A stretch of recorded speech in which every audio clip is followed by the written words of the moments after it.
जाएंगे, जो लोग टेक्निकल हैंड है, मजदूर, हर हर उसकी, हर व्यापार की, हर उद्योग की रीढ़ की हड्डी है आज के दिन, हम माने या ना माने। अगर वो रीढ़ की हड्डी ही शरीर को छोड़ के दूसरी जगह चली जाती है तो देश कैसे पटड़ी पे आएगा, ये बहुत विचारणीय विषय है। किसानों और कृषि यंत्रों पर इतना टैक्स कभी नहीं लगा, यह कहना है चंडीगढ़ पंचकुला से बहुत ही वरिष्ठ समाजसेवी राजनेता संजीव भारद्वाज का। समाचार कैरी राष्ट्रीय हिंदी दैनिक editor in chief Rajesh Kumar ji की खास मुलाकात देखिए संजीव भारद्वाज के साथ। लोगों को जो जहां जाना चाहे परमिशन दे के लगाते तो कैसा रहता? राजेश जी, मैं आपको बताऊं, 2 दिन उस वक्त ये नहीं मालूम था, जब एक दिन का, मैं सारे दोष भी किसी पे नहीं मढ़ना चाहूंगा, ये नहीं मालूम था कि इतना लंबा चलाना पड़ेगा। हाँ, लेकिन जिन हुक्मरान ने हुक्म दे के इतना लंबा, या सलाह दे के मौजूदा सरकारों से इतना लंबा लॉकडाउन लगाया, कहीं ना कहीं उनके इस निर्णय में ये चूक रही कि लोगों को ये एजुकेट करें कि घरों से भागे ना, जहां हो वहीं आपके खाने का, पीने का प्रबंध किया जाएगा। भागने से क्या हाल है? अगर वो लोग गांव में चले जाएंगे, जो लोग टेक्निकल हैंड है, मजदूर, हर उसकी, हर व्यापार की, हर उद्योग की रीढ़ की हड्डी है आज के दिन, हम माने या ना माने। अगर वो रीढ़ की हड्डी ही शरीर को छोड़ के दूसरी जगह चली जाती है तो देश कैसे पटड़ी पे आएगा, ये बहुत विचारणीय विषय है। इसलिए अगर कोई लोग जाना चाहते थे तो हर डिस्ट्रिक्ट लेवल पे, तहसील लेवल पे सरकारों को ये प्रबंध करना चाहिए था कि उनके खाने का प्रबंध करे और उनको मौजूदा स्थिति को बनाए रखने के लिए उनको सलाह दे, एजुकेट करे। और कोई जाना भी चाहता था तो उसका इतना लंबा लॉकडाउन करने से पहले, आप सही बोल रहे हैं, लंबा उन लोगों को आप मतलब लॉकडाउन लगाने से पहले आप उनके घर जाने का प्रबंध करते, ताकि हमारी मीडिया के माध्यम से इतनी दुर्गति हम लोग ना देखें, मजदूरों की इतना मरते हुए लोगों को ना देखें। बहुत ज्यादा दुख हो रहा है, बहुत ज्यादा दुख से कह रहा हूं कि ये चीज जितना भी कुछ हुआ है, ये विचार करे बगैर निर्णय लेने का ही नतीजा है। ऐसा बार बार नहीं होना चाहिए। लगातार 58 दिन से देश की हर गतिविधि बंद है। किसी भी देश की रीढ़ की हड्डी मजदूर या कहीं लेबर।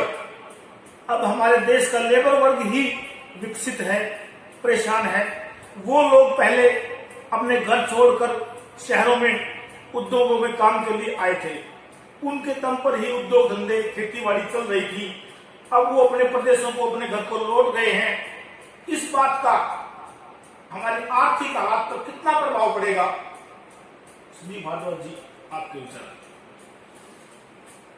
देखो, अभी राजेश जी, हम इस बात को पूरी तरह से विश्वास से नहीं कह सकते कि भाई किस करवट हमारी आर्थिक व्यवस्था, आर्थिक स्थिति हमारे देश की जाएगी, क्योंकि सारे संसार में अब आप देखें, चीन के यहां से, मैंने अपने बहुत पहले इंटरव्यू में भी कहा था कि शुरू में ऐसी स्थितियों को देख कर लगता है कि ये सोची समझी रणनीति के तहत ये वायरस फैला है, ना कि ये प्राकृतिक तौर पर फैला है।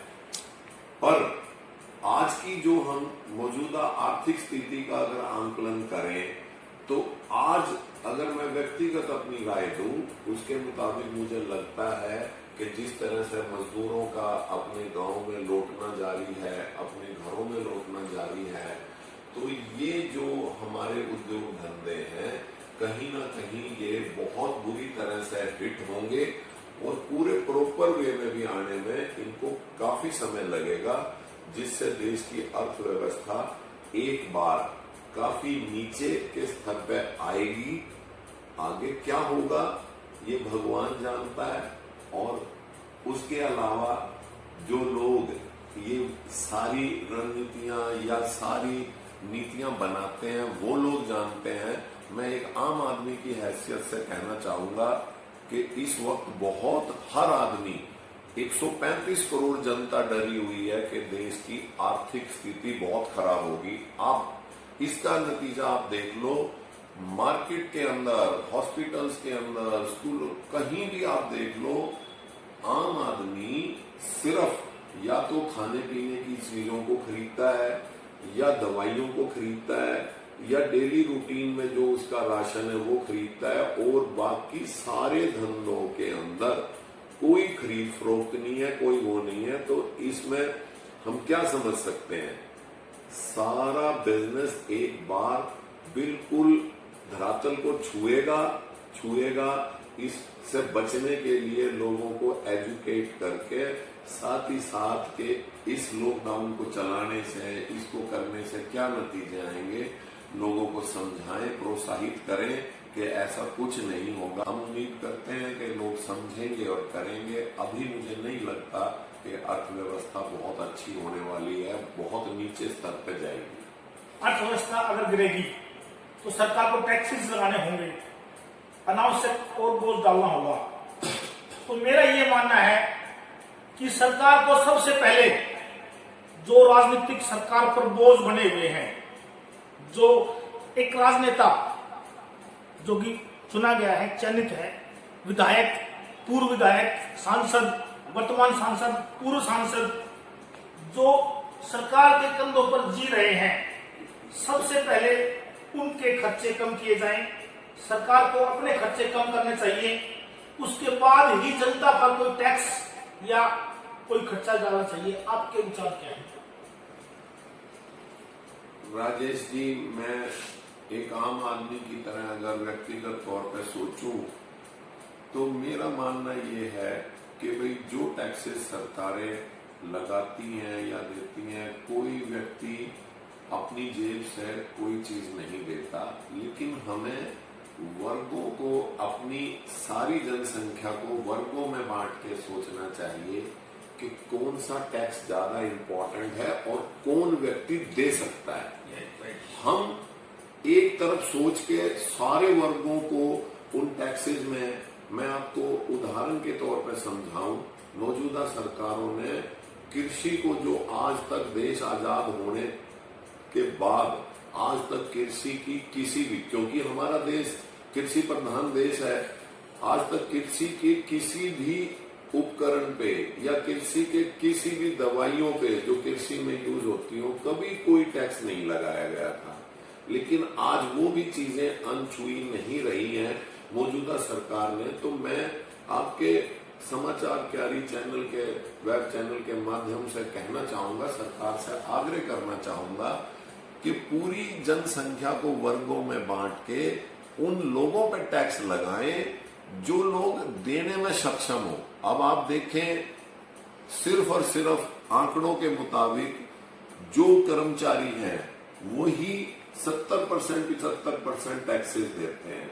जो गरीब आदमी शराब का सेवन करता है वही एक्साइज, ये टैक्स, मुझे इतनी जानकारी नहीं है कि मैं कोई इकोनॉमिस्ट हूं, लेकिन आम आदमी के तौर पर समझता हूं कि जो टैक्सेस दे रहे हैं उनसे ऊपर भी बहुत से लोग हैं जो वो टैक्सेस दे सकते हैं, लेकिन सरकार को देखना पड़ेगा और खुले दिमाग से डिसीजन लेने पड़ेंगे कि गोदियों में लोगों को बिठाने की बजाय, अब पीछे कुछ दिन पहले ये शोर मचा था, वो सच है या झूठ है ये मुझे उसकी इतनी जानकारी नहीं है, कि बाबा रामदेव तक के भी टैक्सेस, रामदेव जी के टैक्सेस कोई या कोई उनको माफ करा गया है। मैं इस चीज की सत्यता नहीं जानता, मैं क्यों कोई बात कहूं, लेकिन कुछ लोगों को ऐसी छूटें दी गई कि भाई इनका इतना व्यय कर दिया, इतना वो कर दिया। तो जिन लोगों को जरूरत उस छूट की नहीं है उन लोगों को ना देकर अगर मजदूरों की सहायता करी जाए, मजदूरों को मात्र उनके घर तक पहुंचाया जाए, या टैक्सेस मजदूरों से या कर्मचारियों से ना लिए जाएं, किसानों से ना लिए जाएं, ऐसी व्यवस्था का व्यवस्थित ढंग से इंतजाम सरकार को करना पड़ेगा, तभी जाके देश आगे तरक्की करेगा। हमारे चैनल में आपने सभी सवालों का बड़े अच्छे ढंग से जवाब दिया। अगली मुलाकात के लिए फिर नमस्कार, धन्यवाद। धन्यवाद।